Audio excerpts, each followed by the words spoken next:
Le retour de la Ligue des Champions valait un retour également de la palette. C'est ma palette à moi et ça porte évidemment sur le huitième de finale entre le PSG et le Bayern.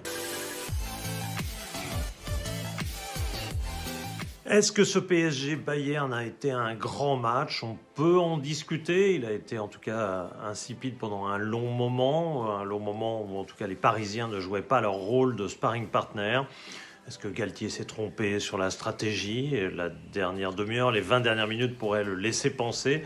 C'est pas si simple que ça. On va décortiquer tout ça en data fournie par notre partenaire Corastat. Ça démarre, comme d'habitude, 5 chapitres. Le tableau de bord, le meilleur joueur Kindex, l'homme du match, le fait du match et le chiffre du match. Je sens qu'il va y avoir du Mbappé, du Coman. C'est parti.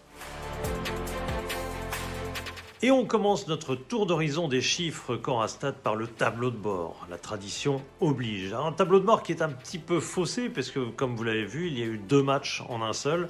70 minutes très très favorables au Bayern, puis 20 minutes très favorables au PSG. Du coup, le PSG a quand même équilibré pas mal de chiffres qui étaient ultra défavorables. Regardez les tirs, par exemple, 14-9. Bon, c'est pas beaucoup, 9 tirs au Parc des Princes, certes, mais malgré tout, on était à 2 au bout de 60 minutes de jeu. Donc finalement, le PSG, dans la partie finale du match, a un peu raccourci les différences et le tableau de bord est un peu plus honorable. Les XG, même chose, à la mi-temps, le PSG est à 0, carrément. Aucune opportunité pour le Paris Saint-Germain. Le Bayern n'était pas très haut non plus, un demi-but potentiel 0,5 pour les XG. En deuxième période, ça s'est beaucoup animé. Le match est devenu quand même un peu plus intéressant, il faut le reconnaître, heureusement. Et donc, il y a eu plusieurs possibilités. La preuve, le Bayern, notamment après le but de Coman, a eu pas mal d'occasions. Et en tout, finalement, ils arrivent à un total de 2,5 en XG, ce qui est potentiellement tout à fait correct, alors que le reste du match était quand même assez pauvre. Et puis, bon, tous les chiffres sont favorables au Bayern, on ne va pas épiloguer là-dessus. La possession, le Bayern a été longtemps à 60%, finalement ils sont descendus à 55%. Mais je finis quand même par 2 chiffres favorables au PSG, mais avec une explication. Les fautes favorables au PSG parce que malheureusement j'ai trouvé que le PSG était très souvent loin du porteur, pas au contact. Du coup, ils n'ont pas fait beaucoup de fautes, certes, mais c'est pas forcément positif. Vous vous en rendez compte, évidemment. Et puis le Bayern a été plombé, si j'ose dire, par son nombre de fautes dans le dernier quart d'heure, où tout d'un coup, ils ont semblé pris de vitesse. Pavard exclu, par exemple. 7 fautes dans le dernier quart d'heure pour le Bayern, ce qui explique évidemment leur retard. Et puis le dernier chiffre favorable au PSG, c'est lié aussi à la stratégie qui consistait à jouer tous derrière et à laisser devant Messi, Neymar pour tenter l'impossible à travers des dribbles. Alors du coup, oui, le PSG a réussi beaucoup plus de dribbles que le Bayern, mais j'ai peur que ça sanctionne en fait tout simplement le fait que collectivement le Bayern a été infiniment supérieur. On continue notre tour d'horizon des chiffres avec le meilleur joueur du match, Kindex. Et notre indice Kindex a consacré comme meilleur joueur du match, très logiquement, Kingsley Coman. C'est l'homme du but de la victoire. C'est l'homme qui avait déjà marqué le but de la victoire en finale de la Ligue des Champions en 2020. Et c'est aussi un homme qui a été formé au Paris Saint-Germain.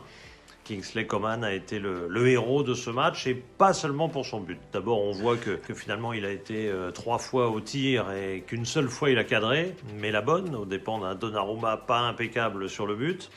Un XG de 0,46 parce qu'il était quand même en bonne position lorsqu'il a repris le centre de Davis. Mais ce sont surtout les 2 derniers chiffres qui justifient qu'il a été l'éclatant meilleur joueur de ce match.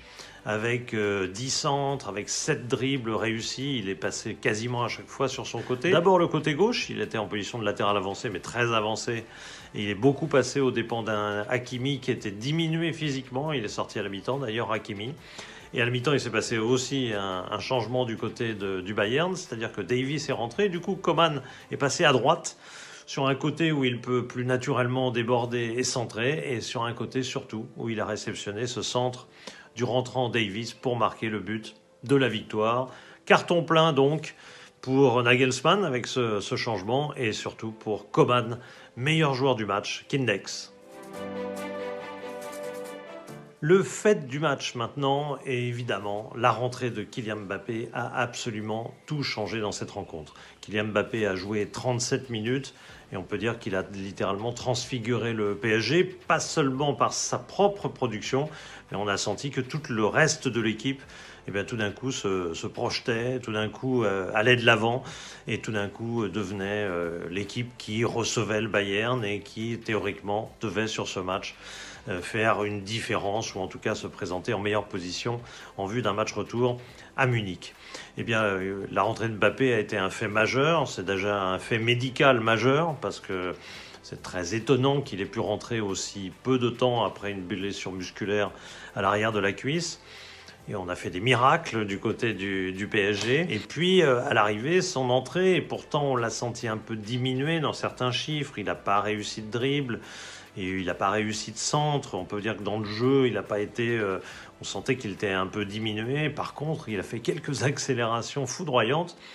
Un seul tir cadré, mais face à Sommer, il va au duel. Il a d'ailleurs un XG de 0,42 car il était en très bonne position. Il a essayé de piquer face au gardien suisse qui a finalement contré la balle de la tête et s'en est bien sorti. Mais Mbappé a été d'autant plus dangereux que, on va en reparler naturellement, que 2 fois, il a marqué. Il a signé l'égalisation à 2 reprises, 2 fois signalé hors jeu. Mais en tout cas, au-delà de ces purs chiffres, Mbappé, indiscutablement, a changé la rentrée de Mbappé, a complètement changé l'état d'esprit du PSG et offre quelques espoirs pour le match retour.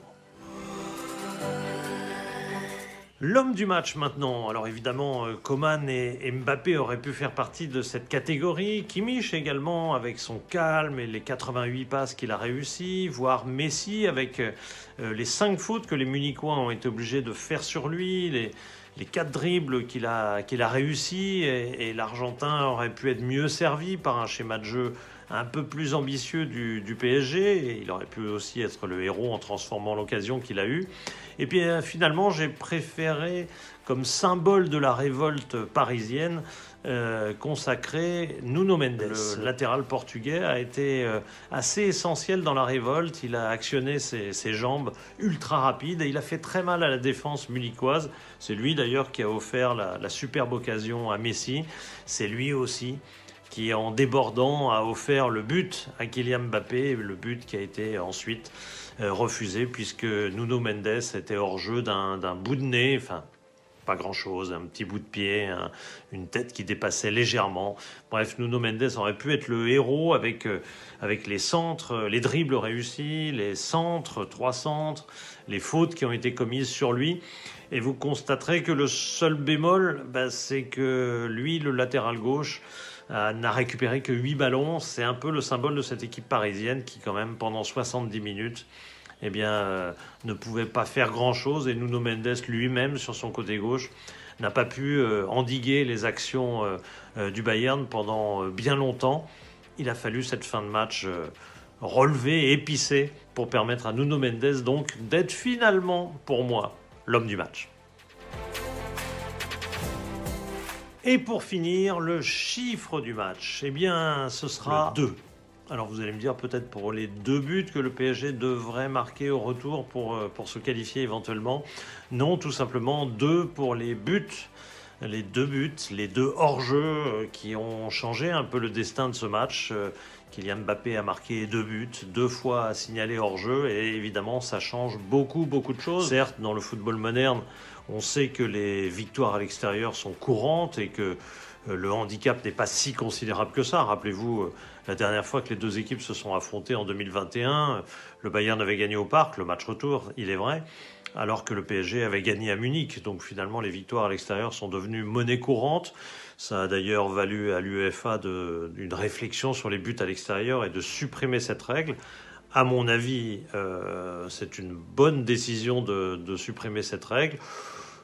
Là, en l'occurrence, ça ne servira pas forcément le PSG, puisque après tout, les Munichois n'avaient inscrit qu'un but. Mais peu importe, il ne faut pas être opportuniste, il faut avoir des convictions dans la vie. Moi, je pense que c'était plutôt une bonne décision.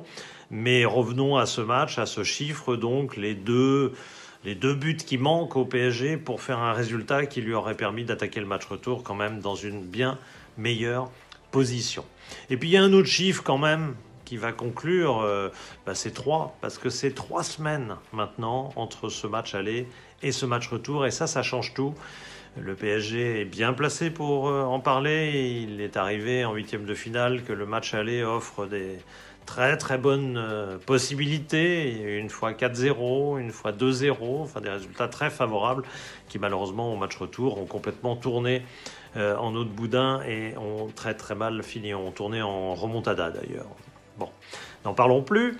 Passons à ce match retour. Espérons évidemment que le PSG soit bien meilleur. Ce sera en tout cas au match retour l'occasion de retrouver ma palette à moi. C'était un nouvel épisode, évidemment sur la chaîne YouTube Inémédia. Vous pouvez retrouver l'ensemble des épisodes de ma palette à moi, toujours avec les datas offertes par notre partenaire Corastat. Au match retour, on se retrouve.